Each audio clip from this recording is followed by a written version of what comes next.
Masak sayur sop bergedel kentang. Assalamualaikum, halo Kang Mas Mbak Yu. Iki sing tag video sekitar jam 11 awan. Lah iya toh, awan-awan isi upek ae ning dapur. Jane isuk mau ya wis masak, nggo sarapan tok, kayak mau goreng tempe, telur dadar, mbi sambal pecel. Isuk-isuk selalu we gawe lauk sing cepet ae. Masake kira-kira cukup nggo sarapan kayak mau. Lah iki akhirnya awan-awan tatrap no dapur maneh. Menu awan masak sop mbi bergedel kentang. Hawane pengen maem sing seger-seger, pokoknya sing berkuah ngono kuwi. Iki sayurane diracik-racik dhisik. Yen masak ngene iki sing suwe iki racik-racik sembarange ngono kuwi lho. Ya kupas potong sayurane kuwi sing garai suwe. Iki mau sayurane gur sak bungkus. Isine ana wortel, kubis, buncis, kentang cuwilik pol. Terus iki tak tambahi kentang 1 biji maneh. Ben rada akeh isiane. Jane bolak-balik masak ngene iki yo emeng. Tapi awan ki wis gak ndek lauk. Ya wis piye maneh panggah kudu masak kan. Yen masak dadak ngene iki jane ki enak. Dadi mateng langsung entek. Piye ya?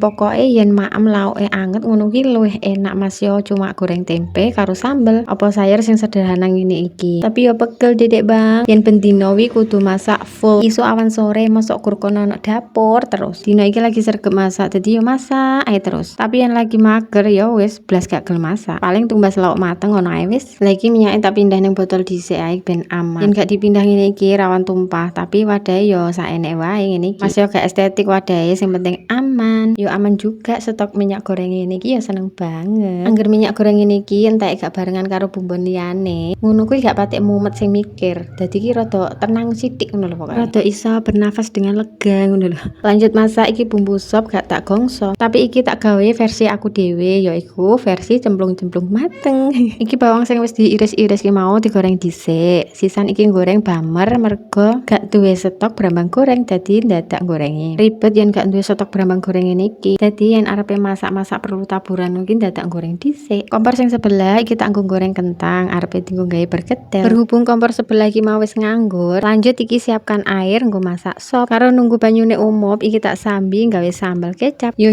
aja salfok karo caraku iki gawe sambel iki ngawur pol iki. Langsung tak ulek nang nggon mangkoke sisan. Iki ngono ben ora kokean korahan. Pada akhirnya kuwi yo gur dipindah tempat wae mendingan wis diulek nang nggon mangkok sisan kene. Sambel iki mau gur lombok karo brambang goreng tanpa dikei uyah. Terus diwehi kecap wis ngene tok ae wis dadi. Iki sambal kecap versi aku yen sampean-sampean kepiye gawene. Noleh kene tibake banyune wis umub, wortel dicemplungke dhisik yen wis rada empuk. Lanjutne dicemplungke sayuran liyane. Di-skip ae masak sayure, ujuk-ujuk sayur sope kae mau wis mateng. Iki lanjut goreng bergedel. Kayak biasane putih telure kae mau tak jupuk nggo lapisan goreng bergedel kae mau. Lah terus iki kuning telure iki mau tak goreng dhewe. Lah iki kayane bergedel wis mateng, iki tak angkat wae. Ya kayak ngene iki menuku hari ini. Sampean-sampean masak apa dina iki? Alhamdulillah wis rampungan oleh masak. Ya wis lak ngono, aku tak pamit dhisik. Wassalamualaikum, sampai jumpa di videoku berikutnya.